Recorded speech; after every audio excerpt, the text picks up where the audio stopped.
Eu acho que, assim, como primeira vez, eu lembro de 90, quando eu participei, aquele entusiasmo, aquela vontade era grande. E eu vejo isso nesses 3 goleiros agora, né? A alegria deles estarem fazendo parte desse grupo, o momento que eles estão vivendo, e por isso estão aqui, justamente por isso, porque nos dão toda a tranquilidade de contar com eles, com os 3. Então eu vejo assim que tem experiência e todas as condições realmente para representar bem o Brasil. A gente quer fazer esse bom trabalho, sabe que o momento hoje da Escola Brasileira de Goleiros é muito alta, é muito reconhecida, principalmente lá fora. Vejo assim o interesse de muitos treinadores de goleiros europeus, em formações de goleiros, jovens, goleiros aqui do Brasil. Então a gente quer fazer esse bom trabalho primeiro, lógico, para nós aqui brasileiros, mas depois também para mostrar que realmente a nossa escola está andando no caminho certo. Tafarel, tudo bem, Tafarel? Leandro Quesada, Fox Sports. Bom, a gente sabe que o Alisson é o titular da seleção brasileira, um dos melhores goleiros do mundo. Como fica a disputa para saber quem é o segundo goleiro da seleção? Ou não há isso no seu trabalho? Você vai deixar essa disputa aberta entre os outros 2 goleiros, até no momento em que precisar desses 2 goleiros, se precisar durante a Copa do Mundo? Tá.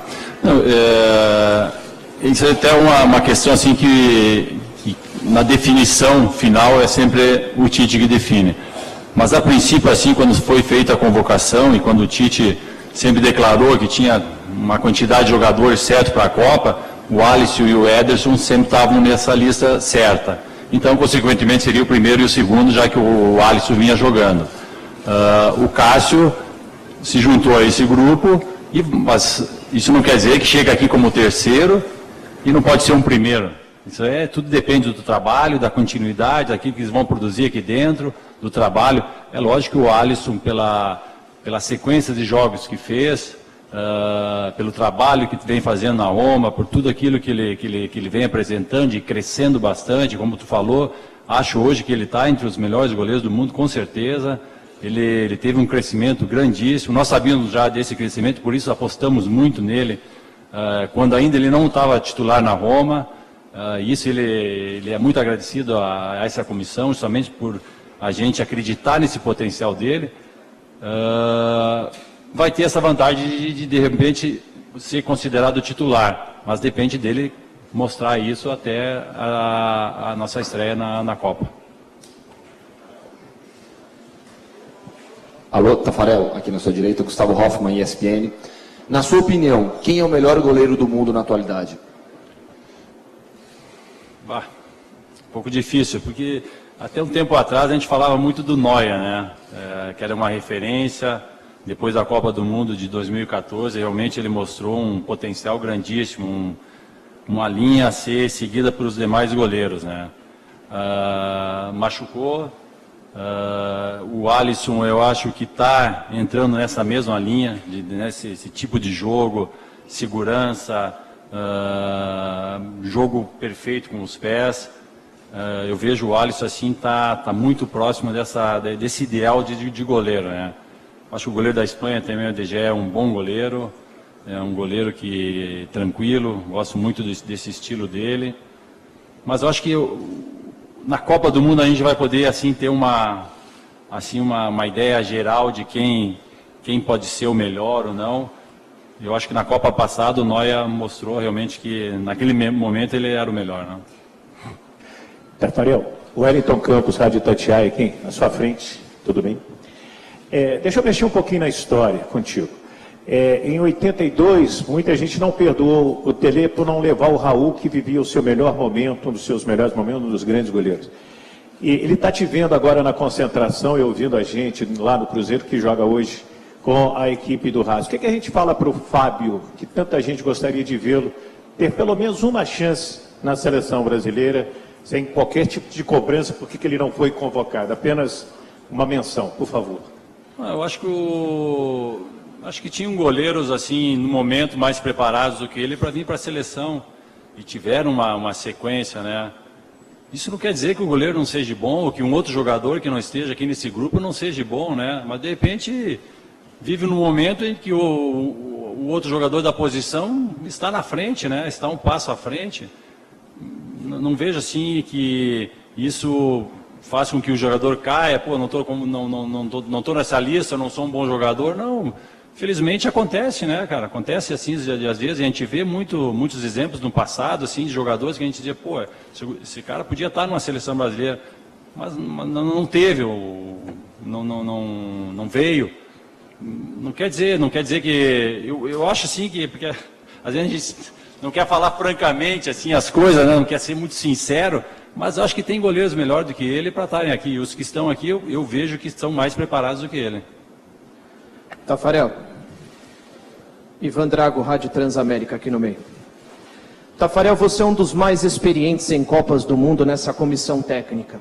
E ontem o Edu, conversando com a gente, deixou claro que o Tite tem uma preocupação especial com o lado emocional do Neymar, que tem se colocado uma pressão grande para ser o cara do Brasil nessa Copa do Mundo. Você conviveu com Romário em 90, Ronaldo em 98, que eram expoentes também. Você também está preocupado com isso e de que forma você pode contribuir?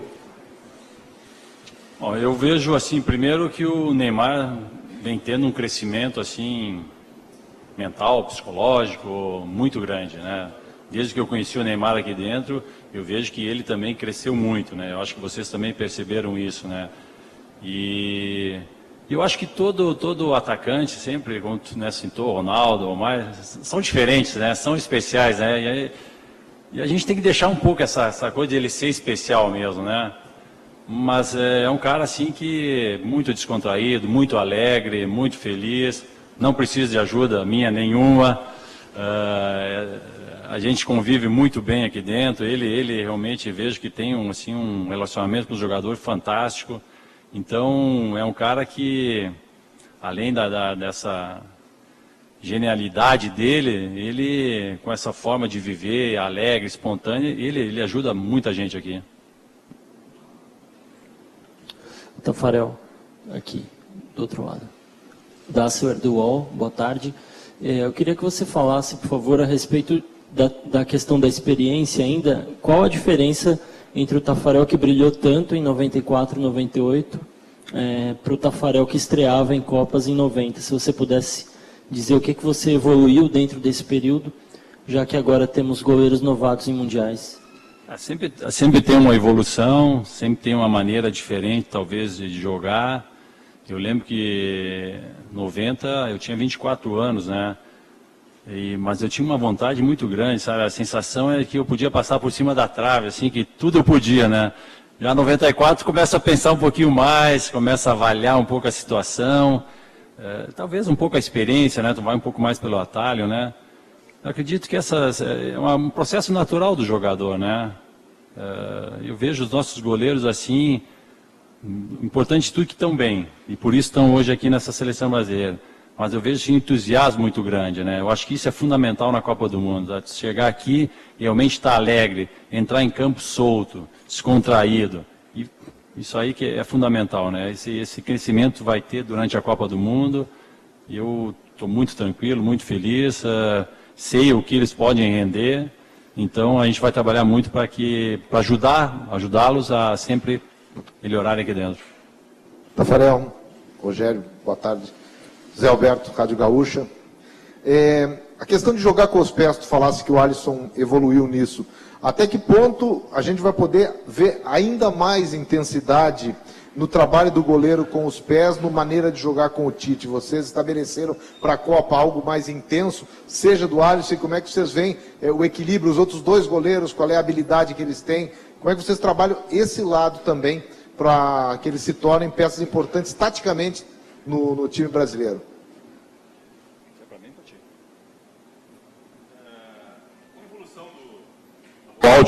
Com a evolução do futebol mundial, o número de participação do goleiro com os pés é um número muito elevado em comparação com algumas décadas anteriores.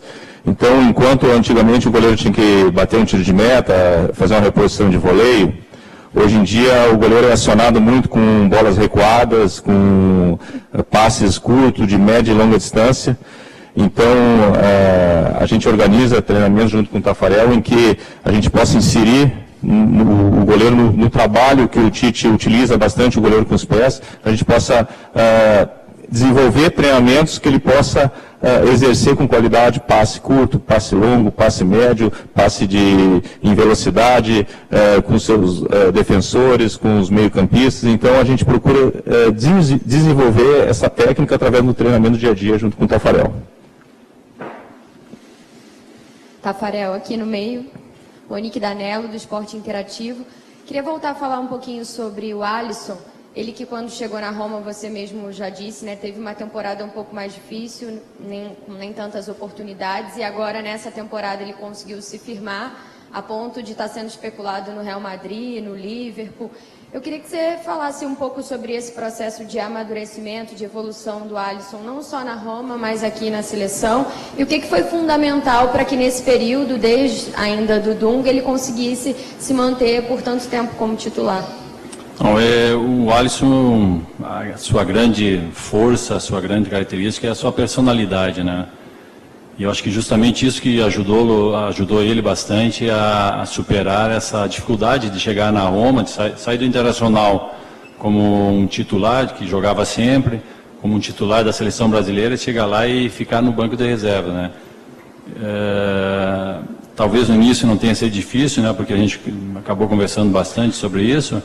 Mas ele dava o máximo nos treinamentos, ele sabia que ele tinha que se preparar, então essa força que ajudou ele realmente a manter o foco, a saber que aqui ele tinha que estar bem, que tinha que chegar bem aqui na seleção brasileira. E depois, como eu falei antes, a confiança que a gente deu para ele, isso fez bastante diferença, né? Porque o normal seria, né, a gente falar, pô, não está jogando lá, então, né, não pode jogar aqui, né? Mas eu acho que não, acho que quando a gente, como faz aqui a comissão, a gente procura assistir treinamentos, jogos, acompanhar todo esse trabalho diário dos nossos atletas, isso aí fez com que a gente realmente se sentisse muito seguro que ele estava fazendo o máximo lá. E toda vez que ele vinha para cá, ele jogava muito bem, né? O Alisson teve assim uma performance aqui dentro impressionante, né? Então, eu acho que até vocês também notaram isso aí, né? Mesmo ele não estando jogando lá na Roma, ele vinha para cá e jogava bem.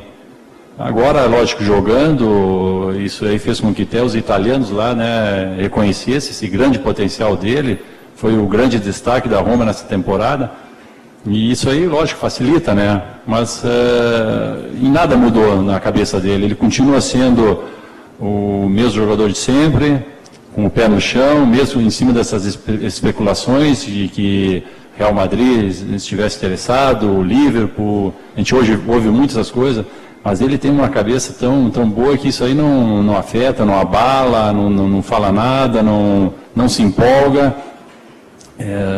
Isso aí realmente é um ponto muito positivo da parte dele. Taffarel, aqui, Luiz Ceará da Rede TV. Taffarel, muitas vezes você pegou pênalti jogando pela seleção brasileira, e eu ouvia muito claramente companheiros e narrador dizendo, esse cara faz milagre, e a gente comentava, esse cara faz milagre, né? Porque existe a parte técnica toda, mas existe uma coisa pessoal muito importante, um brilho pessoal muito importante em qualquer profissão em que você se destaca, até por causa desse brilho. Você vê o Alisson com esse brilho? Vejo sim. Além, assim, lógico, de ter essa personalidade que eu falo, ele tem uma técnica muito boa. Isso aí faz com que ele jogue de uma maneira muito segura, dê muita tranquilidade à defesa. Isso aí a gente sente nos demais jogadores. É lógico que esse brilho tem que aparecer nas oportunidades que contam. Eu sempre digo, né, não é que eu fui sempre um grande pegador de pênalti, mas eu peguei em momentos que marcaram e que as pessoas realmente estavam ligadas e que, felizmente, se precisava aquilo, né? E é isso que eu espero para ele também, né? Que essa Copa do Mundo seja realmente uma grande oportunidade, né, para ele para ele mostrar esse talento todo dele, que possa nos ajudar nessa conquista, né? Eu acho que isso aí é o desejo de todos nós, né? E agora que ele é um cara muito iluminado, isso aí com certeza. Boa tarde, Tafarel. Rogério, aqui ao centro. Igor Siqueiro, Globo. Tafarel, você acabamos de citar, né? Você foi um grande pegador de pênaltis e o Maia participou de uma campanha que foi histórica, não só 2016, mas tem na carreira registros de goleiros que pegaram pênaltis sobre a sua instrução. Queria saber como é que vocês estão planejando para metodologia de trabalho em relação aos pênaltis, especificamente, e também alguma parte de análise de desempenho para os goleiros, dicas, especificamente nessa questão dos pênaltis. Vou responder, por favor. Um trabalho integrado com os analistas de desempenho da seleção. A gente vai buscar informações dos adversários, os prováveis batedores de pênalti. A gente tem que levar em consideração que os jogos cada vez mais estão equilibrados. As grandes decisões, elas estão se encaminhando para decisões em penalidades máximas. Basta ver as últimas decisões de estaduais, de Copa do Brasil, em jogos de mata-mata, em que as penalidades elas estão fazendo parte do jogo. E a gente não pode deixar de estudar esse tipo de situação. Eu tive a oportunidade de participar em algumas decisões, alguns jogos em que foram decididos em penalidade máxima, e a gente observa que cada vez mais essa informação é rica. Essa informação, a gente sabe que a decisão final de uma penalidade máxima é do goleiro, mas a nossa função como preparador de goleiro integrado com os analistas e com os demais integrantes da comissão técnica é abastecer de informações para que o atleta se sinta seguro para esse tipo de situação, que ele possa ter a melhor escolha caso venha acontecer. Mas isso a gente não pode deixar de estudar. Não, eu acho até que nessa Copa do Mundo, que vai ter esse negócio da televisão lá, né, do vídeo, pode acontecer muito mais, porque às vezes a gente vê numa partida, né, os lances assim que era pênalti, o juiz não viu, e né, com a prova, né, da televisão ali, provavelmente aconteça mais pênaltis, né, então a gente vai ter que se preparar bastante mesmo. Nesse primeiro momento não é assim aquela prioridade para os pênaltis, agora nós estamos analisando os adversários e tudo mais, mas depois a gente vai focar bem nessa questão, porque eu acho que vai ser bastante importante durante a Copa do Mundo.